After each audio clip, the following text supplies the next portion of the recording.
नमस्कार, आप सभी का इस वीडियो में बात करें आप लोग की बड़ी खबरों के साथ। तो पहली खबर आप लोग के सामने है कि वक्फ कानून को लेकर केंद्र सरकार ने जारी किया नोटिफिकेशन। सभी वक्फ संपत्तियों का होगा रजिस्ट्रेशन, 90 दिन का मिलेगा समय। एक साथ मंच पर नजर आए राज ठाकरे और उद्धव ठाकरे। दोनों भाइयों ने एक दूसरे को लगाया गले। मराठी विजय रैली में 20 साल बाद एक साथ नजर आए। भारत और अमेरिका के बीच टैरिफ वॉर को लेकर राहुल गांधी का पोस्ट। मोदी सरकार पर साधारण निशाना, लिखा पीयूष गोयल चाहे जितना सीना ठोक लें, मेरी बात लिख लीजिए। ट्रंप की टैरिफ डेडलाइन के सामने चुपचाप झुक जाएंगे। पंजाब के पूर्व सीएम सुखबीर सिंह बादल की बड़ी मुश्किलें। पटना साहिब ने घोषित किया तनखैया बादल को देना होगा स्पष्टीकरण। सरकार ने नेशनल हाईवे पर टोल टैक्स में की 50% तक की कटौती। विशेष रूप से ब्रिज, टनल, फ्लाईओवर या एलिवेटेड स्टेज वाले हाईवे पर लागू होगी कटौती। यहाँ यात्रा करने के लिए अब चुकाना होगा कम टोल। राहुल गांधी को पुणे के स्पेशल कोर्ट से मिली राहत। सावरकर मानहानि मामले में की गई मांग खारिज सत्य की सावरकर ने की थी। राहुल गांधी के बयान से जुड़े पेश करने की थी मांग। बिहार चुनाव को लेकर हलचल, चिराग पासवान का ऐलान। कहा बिहार में एनडीए सरकार बनने पर नहीं लूंगा कोई पद। बिहार में वोटर लिस्ट के पुनरीक्षण पर बोले प्रयाग खरगे, हम सिर्फ पारदर्शिता की ही कर रहे हैं मांग। बोले इंडिया गठबंधन की चिंता सही। पटना में व्यापारी की जान लेने का मामला, तेजस्वी ने एनडीए सरकार पर साधा निशाना। कानून व्यवस्था पर उठाए सवाल। सैनिटरी पैड के अपने कवर पर राहुल गांधी की फोटो का मामला। अलका अम्मा ने बीजेपी को बताया महिला विरोधी। बीजेपी ने जताई थी कवर पर राहुल गांधी के फोटो को लेकर आपत्ति। भारत माता की जय के साथ हुआ अर्जेंटीना में पीएम मोदी का भव्य स्वागत। 57 साल बाद किसी भारतीय प्रधानमंत्री की पहली यात्रा शीर्ष नेतृत्व से करेंगे द्विपक्षीय वार्ता। ईरान के फैसले के बाद यूएन की परमाणु निगरानी संस्था IAEA ने अपनी टीम को तेहरान से बुलाया वापस। ईरान ने संबंध तोड़ने का किया था ऐलान। अमेरिका के 249वें स्वतंत्रता दिवस के मौके पर पूरे देश में प्रदर्शन।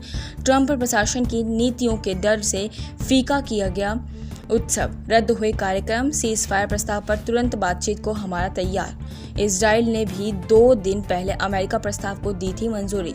जंग में अब तक 55,000 से ज्यादा लोगों की जा चुकी है जान। टेक्सास में भारी बारिश में मचाई तबाही। अब तक 24 की गई जान। राष्ट्रपति डोनाल्ड ट्रंप बोले भयानक है ये। ग्लोबल ट्रेड रिसर्च इनिशिएटिव ने अमेरिका से GM कृषि उत्पादों को आयात पर किया आगाह। भारत का कृषि निर्यात हो सकता है प्रभावित। इसी मुद्दे पर अटकी है भारत अमेरिका की ट्रेड डील। अमेरिकी राष्ट्रपति डोनाल्ड ट्रंप ने 6 महीने में छठी बार रूसी राष्ट्रपति पुतिन से की है बात। पुतिन का युद्ध विराम से इंकार। रूस ने अफगानिस्तान में तालिबान सरकार को दी मान्यता। ऐसा करने वाला दुनिया का पहला देश। तालिबान ने फैसले को बताया बहादुरी भरा। अमेरिकी संसद के दोनों सदनों से पास हुआ वन बिग ब्यूटीफुल बिल। राष्ट्रपति ट्रंप बोले लाखों परिवारों को डेथ टैक्स से आजादी। इस बिल को लेकर ट्रंप और अरबपति मस्क में छिड़ी है बातचीत। चीन में राजनीतिक उथल-पुथल जारी। 15 दिनों से सार्वजनिक मंचों से गायब हैं राष्ट्रपति जिनपिंग। तख्तापलट की आशंका। बांग्लादेश ने फिर की पूर्व पीएम शेख हसीना के प्रत्यर्पण की मांग। भारत सरकार को भेजा पत्र। बांग्लादेश की अदालत ने शेख हसीना को एक मामले में 6 महीने की सुनाई है सजा। सेबी ने जेन स्ट्रीट संस्थाओं पर लगाया प्रतिबंध।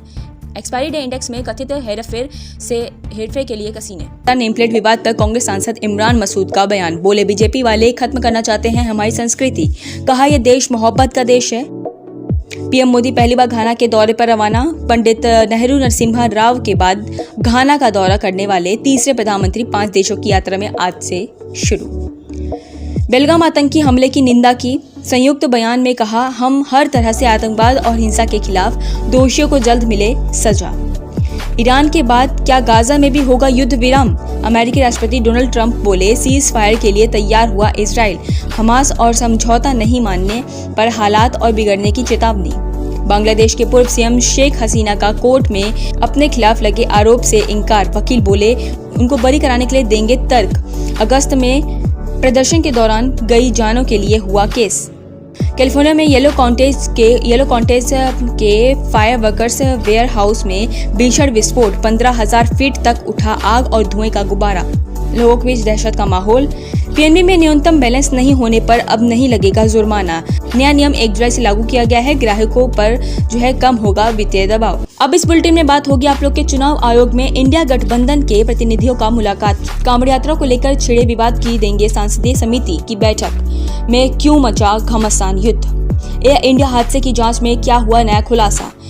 सांसद सुरक्षा मामले से जुड़ी याचिका पर क्या है कोर्ट का फैसला। और बुलेटिन के आखिर में देखा जाएगा कि कार्टून एस इरफान की किस खबर पर पड़ी है तिरछी नजर। लेकिन दिन भर की तमाम खबरों के साथ हम लोग सुर्खियों पर नजर डालते हैं। किसका साथ किसका विकास। देश खाद को लेकर कांग्रेस सांसद राहुल गांधी ने पीएम मोदी को घेरा। चीन पर ज्यादा निर्भरता का लगाया आरोप। दिल्ली सीएम रेखा गुप्ता के बंगले का होगा रेनोवेशन। 24 एससी 5 स्मार्ट टीवी लगेंगे। केजरीवाल के बंगले को भाजपा ने कहा शीश महल। पटना के ज्ञान भवन में बीजेपी की बैठक में कुर्सी ढूंढते रह गए। पूर्व सांसद अश्विनी चौबे मंच पर बैठने की जगह नहीं मिली तो नीचे उतरे। थोड़ी देर बाद प्रोग्राम छोड़कर निकल गए। शेयर बाजार में गिरावट। 287 अंकों की गिरावट के साथ 83,409 पर बंद हुआ सेंसेक्स। 88 अंकों की गिरावट के साथ 25,453 पर बंद हुआ निफ्टी। ये तो थी सुर्खियां। अब बात आज की खबरों के साथ करते हैं। बिहार में वोटिंग लिस्ट के पुनरीक्षण की सियासी पारा गरमा दिया गया है, क्योंकि पहली बार मतदाताओं ने उनकी नागरिकता को लेकर सवाल उठा रहे हैं। 2024 में लोकसभा चुनाव की जगह 2003 में की गई वोटिंग लिस्ट पर जारी की जा रही है। पहले से ही वोटिंग लिस्ट को लेकर सवालों ने घिरा चुनाव आयोग की नई कवायद ने इंडिया गठबंधन को चिंता में डाल दिया है। इसे लेकर आज इंडिया गठबंधन के प्रतिनिधि चुनाव आयोग पहुंच गए।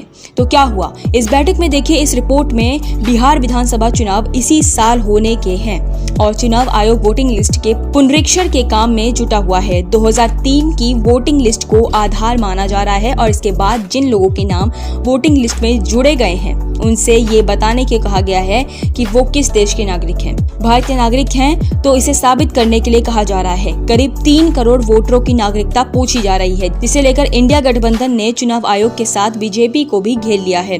बिहार में चोरी छिपे एनआरसी लागू करने के आरोप लगाए जा रहे हैं। बीजेपी विरोधी वोटरों के नाम पर वोटिंग लिस्ट में नाम काटने और साजिश रचने की बात भी कही जा रही है। और अब इंडिया गठबंधन का प्रतिनिधिमंडल इसे लेकर मुख्य चुनाव आयुक्त से मिला। विपक्ष की तरफ से चुनाव से ठीक पहले इस तरह की कोशिश पर सवाल उठाए जा रहे हैं, जिसका फायदा सत्तारूढ़ दल को मिल सकता है। इंडिया गठबंधन के प्रतिनिधिमंडल ने मुख्य चुनाव आयुक्त से लेकर इस आलोकतांत्रिक प्रक्रिया का कड़ा विरोध दर्ज करते हुए इसे तत्काल रोकने की मांग की है। वोटिंग लिस्ट में हुए बदलाव को लेकर आरजेडी नेता तेजस्वी यादव ने तीखी प्रतिक्रिया दी है। उन्होंने कहा कि भविष्य में पीएम मोदी बिहार में राष्ट्रीय शासन लगा देंगे और पूरा प्रभार अपने हाथों में ले लेंगे। चुनाव आयोग कठपुतली बन जाएगा और ये एक महत्वपूर्ण मुद्दा है। वोट का अधिकार छीना जा रहा है और चुनाव आयोग राजनीतिक दलों के साथ बैठक नहीं कर रही।